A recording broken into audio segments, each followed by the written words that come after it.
Bernard Frédéric, bonjour. Bonjour. On est ici dans un lieu particulier qui s'appelle OVNI, qui est le résultat d'un concours architectural qui a été organisé par de jeunes liégeois et puis qui va du 27 avril au 19 mai proposer toute une série de concerts. Donc c'est autour de la capsule d'art. Donc pour vous alors, le cannabis, c'est grave ou c'est pas grave? À quel point de vue? Pour moi, en tant que policier, je ne peux vous répondre qu'une chose. La loi me prescrit et dit que la détention de produits stupéfiants, dont le cannabis, est interdit. Donc je n'ai aucune considération à émettre par rapport à cela, puisque c'est un produit interdit ici, toujours en Belgique. Maintenant, est-ce grave? Le cannabis, je pense qu'il y a une étude qui vient encore sortir tout récemment en Angleterre, démontrant justement la dangerosité de conduire sous l'effet de cannabis. Je peux vous affirmer que tous les usagers de la drogue que l'on va appeler dure, puisque ce n'est que terminologie, c'est-à-dire héroïne, cocaïne, etc. Moi, je peux vous affirmer en tant que policier, ils ont tous commencé par le cannabis. Maintenant que tous les usagers de cannabis arrivent à l'héroïne ou à la cocaïne, non, certainement pas. Il y a certainement des gens qui utilisent ce produit et qui parviennent à gérer leur consommation, au même titre que vous avez des gens qui fument 3 paquets de tabac ou qui fument simplement leur cigare au soir. Où est-ce que vous pensez que les consommateurs maintenant vont se fournir? Parce qu'ils ne vont pas diminuer. Peut-être un petit peu, mais il va en rester en tout cas. Peut-être, oui, là, je ne saurais pas vous répondre, mais on peut raisonnablement penser qu'ils vont au moins continuer, les consommateurs habituels vont continuer. Donc où vont-ils se fournir? Là où il y aura encore des points de vente. Les points de vente, si maintenant le magasin officiel ouvert des Pays-Bas n'existe plus, il y aura d'autres points de vente qui vont se créer. Notamment à Liège, dans les rues.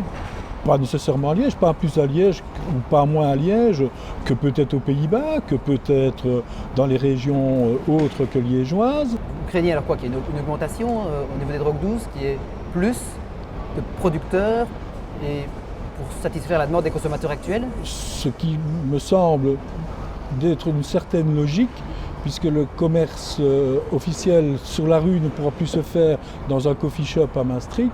Pour un usager belge ou français, c'est que cet usager belge ou français ou autre encore va s'approvisionner d'autres manières. D'autres manières, peut-être assurer sa propre production, sa petite plantation si je peux dire, soit s'associer, voire créer une organisation avec quelques consommateurs et avoir une production un petit peu peut-être plus importante. On l'avait compris, ça pouvait arriver. Maintenant, vous parliez de culture chez soi.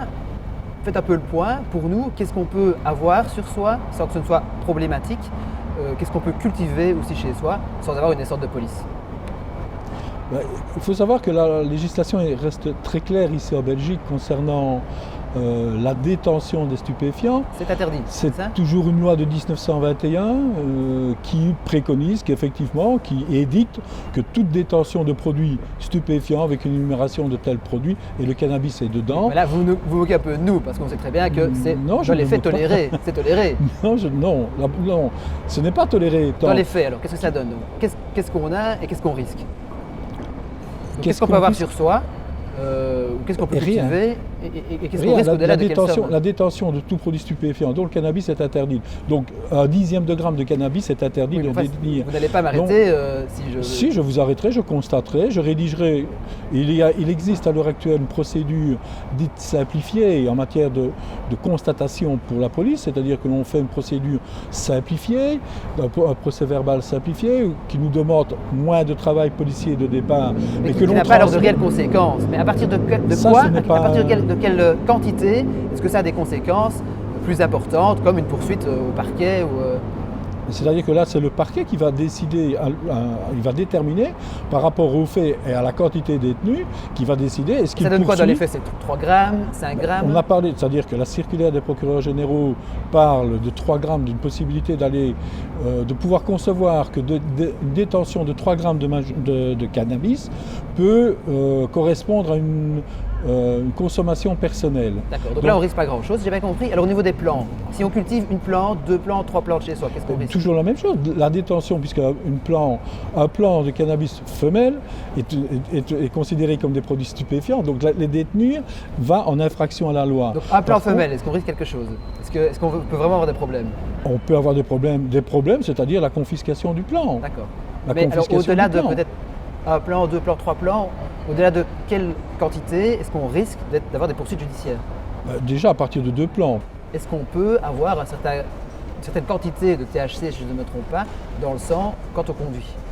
Non, il n'y a aucune tolérance par rapport à ça.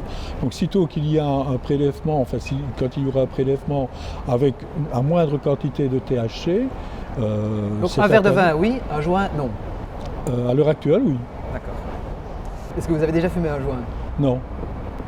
Je peux vous dire, parce que je suis passé aussi par l'université, etc., il est vrai que pendant les périodes d'examen, notamment, et en fac de droit, c'est vrai qu'il y avait une senteur bien particulière de marijuana, c'est certain.